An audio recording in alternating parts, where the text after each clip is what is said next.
Action! Ano ba kasi ginagawa niyo dito? Ano kayo? Eh kasi pabalik na yung nanay mo mula sa Singapore. Hindi mo man lang ba siya susundin? Bakit pa? Eh siya naman tong may gustong maglango na lang na parang bula eh. Tita, hindi ako martir.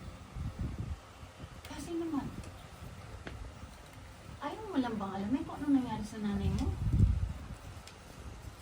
Tita, ang dami na natin hindi na ng tulong para lang na mahanap natin siya. Pero parang siya yung umiiwas sa atin eh. Tita, bakit hindi na lang natin tanggapin na inabandon na tayo ni nanay? Pero ngayon nagbabalik na siya. At ako naman ito nakumuha. And then reaction. Reaction yan. And mag-action 2. And 5, 4, 3, 2. Action!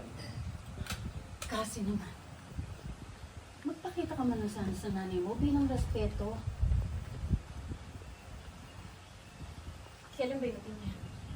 Eh baka ngayon na nandiyan na siya eh. Stand by. Doorbell. And then, pasok. Tita, kailangan yung nanay mo. Hold.